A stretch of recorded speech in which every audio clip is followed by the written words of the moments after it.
Bangalore doctor দেখাতে অনেকেই চান, অনেকে আবার ঘুরতেও চান। তবে ডাক্তার দেখানোর ক্ষেত্রে অনেকে আবার কারোর ওপর নির্ভরশীল হয়ে পড়েন, যেজন্য অনেকের আশা হয় না, অথবা অনেকে বাংলা ভাষার জন্য আসতে ভয় পান। তাই আপনাদের জন্য রইল বিশেষ করে গাইডলাইন, এবং কিভাবে ব্যাঙ্গালোর আসবেন ও ডাক্তার দেখাবেন, এছাড়া কিভাবে কি করবেন সমস্তটা। হ্যালো গাইস, আমি Jiban. Welcome to my channel village boys. এটিতে আপনাদের আরও একবার স্বাগত জানাই। বন্ধুরা, আজ আমরা ব্যাঙ্গালোরে সেট জোনে ডাক্তার দেখাতে এসেছি।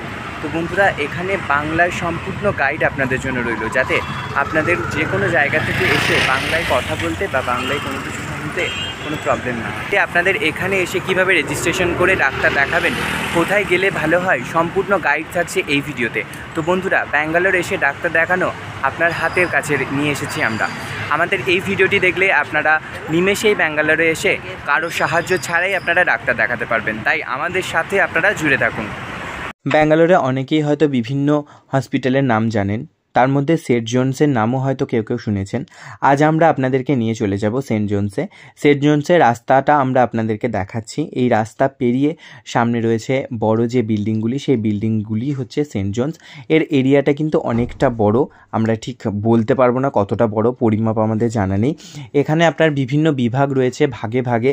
সেই বিভাগগুলিতে গেলে আপনি আপনার পরিষেবা, আপনার যে শরীরে প্রবলেম হচ্ছে সেই মতো আপনি চিকিৎসাও পেয়ে যাবেন। তবে সবার প্রথম ভিতরে ঢুকে আপনাদের যে কাজটি হচ্ছে সেটা হচ্ছে রেলের যেভাবে আপনার টিকিট কাটার জন্য ডিজিটাল মেশিন থাকে, সামনে দেখুন সেই মেশিনগুলি রয়েছে।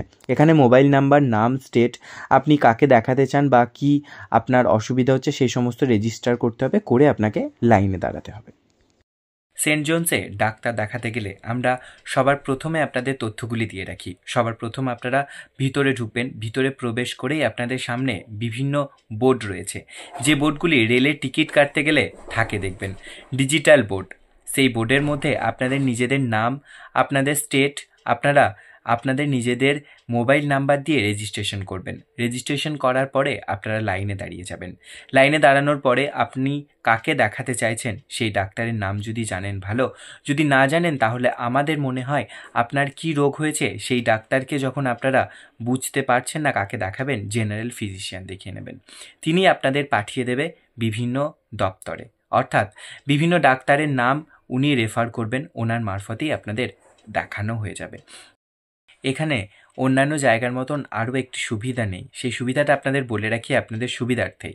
সেটা হলো, এখানে আপনি ডাক্তার দেখানোর পরে আপনাকে যদি রিপোর্ট দেখাতে হয় ডাক্তারকেই, তাহলে কিন্তু আপনাকে দ্বিতীয়বার আবার কুপন বা টিকিট কেটে আপনাকে দেখাতে হবে, মানে ডাক্তারের ফিজ আপনাকে পেমেন্ট করতে হবে আপনি রিপোর্ট দেখালেও। এখানে সকালের দিকে ডাক্তার দেখানোর ফি কিন্তু কম, কিন্তু সকালের পর অর্থাৎ দুপুরবেলার পর যখন বিকেল বা সন্ধ্যের দিকে ডাক্তার বসেন সেখানের ফি কিন্তু বেশি। আমরা বর্তমানে রুমে ফিরে গেছি, কারণ হসপিটালের মধ্যে আমরা ক্যামেরাটা ইউজ করিনি। ক্যামেরা ইউজ করলে প্রবলেম হতে পারে, তাই আমরা রুমের ভিতর এসে আপনাদেরকে সমস্ত আপডেটটা দিচ্ছি। আর একটা জিনিস বলে রাখি, এখানে আপনাদেরকে এরকম একটা কার্ড দেবে, যে কার্ডটা পিভিসি আধার কার্ডগুলি যেরকম দেখতে হয় ঠিক সেরকম দেখতে। এই কার্ড দিয়ে আপনি যতবার যাবেন ততবার ওখানে শো করলে আপনার সমস্ত রিপোর্ট বেরিয়ে চলে আসবে। আপনার রিপোর্ট এবং আপনার একটা বুক টাইপের ওরা করে রাখে, সেই বুকটা ওদের কাছেই থাকে। যখনই আপনি দেখাতে যাবেন তখনই ওই বুক থেকে আপনি কাকে দেখিয়েছেন, কখন দেখিয়েছেন, কী কী রিপোর্ট হচ্ছে সবটা আপনি জানতে পারবেন। এছাড়া আপনি বাড়ি বসে, আপনি ধরুন আপনার স্টেটে ফিরে গেলেন, সেখানে বসে আপনি মোবাইল নাম্বার যেটা রেজিস্টার করেছিলেন ঢুকে, সেই মোবাইল নাম্বার দিলেই কিন্তু আপনার সমস্ত ডিটেলস আপনি বা আপনার ওখান থেকে রিপোর্টও আপনি ডাউনলোড করতে পারবেন। তবে সব মিলিয়ে এটুকু বলতে পারি, এখানের পরিষেবা কিন্তু খুবই ভালো আমরা পেয়েছি, এবং আপনি গেলে হয়তো আপনিও পাবেন। যদি কোনো অসুবিধা হয় আমাদের জানাবেন। তবে এখানের যে ক্যান্টিন রয়েছে সেই ক্যান্টিনে আমরা ভিডিও করেছি, এবং এরপরে আমরা কোথায় গেছি সেই ভিডিওটাও করেছি, সঙ্গে থাকুন। তাহলে আমরা যেরকম করছি, একটা ধরুন কোনো কিছু প্রবলেম হলে আমরা জেনারেল ফিজিশিয়ানকে দেখাচ্ছি, উনি আমাদেরকে যেখানে যেতে বলছেন তিনি সেখানে চলে যাচ্ছি, ঠিক আছে? ওর ভিজিটটা প্রথমে আমাদেরকে করতে হচ্ছে, তাহলে কি সেটা করবেন? জেনারেল ফিজিশিয়ানকে দেখি যে যা যা প্রবলেম, প্রাইভেট দেখাতে বলছে, আমি বলে দেবেন জেনারেল ফিজিশিয়ানকে আপনি যদি দেখান উনি বলে দেবেন যেখানে কোথায় যেতে হবে। ঠিক আছে, ফর্ম ফিল আপ হয়ে গেছে। আপনার বাইরে এসে একজন বাঙালিকে সাহায্য করবেন, এটা কী করবে, তাই না? বলুন। ওয়েলকাম। ভালো থাকবেন, দেখিয়ে নিন ওখানে। ওয়েলকাম।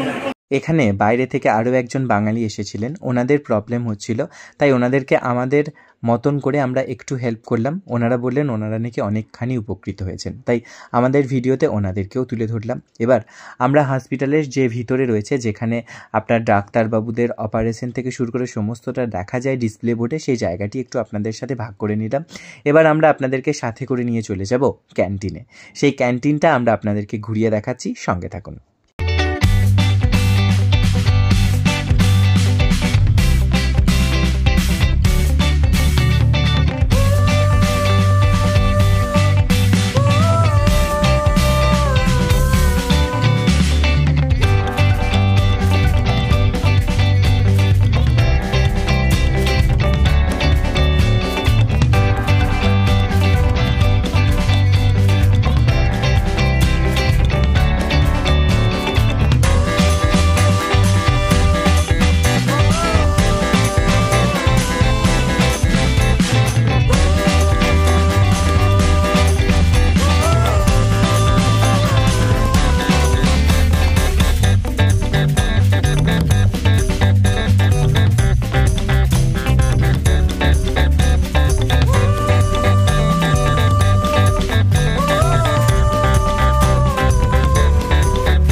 नॉर्थ इंडियन फूड और चाइनीज़ फूड सभी का एक एक काउंटर है।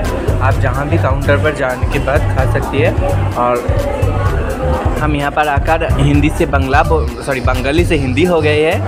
और हम यहाँ पर पालोवानगिरी फैला रहा है सभी को साहाଯ୍य करছি, जैसे कि लाइक सम मतलब कि मुझे मेरा बकवास मत सुनिए। ये हम खा चुके हैं, মানে আমরা খেয়ে নিয়েছি। এখানে আপনাদের পার্সেল কাউন্টারগুলো দেখিয়ে দিচ্ছি, এরকমভাবে সামনে টিকিট কেটে ঢুকতে হয়।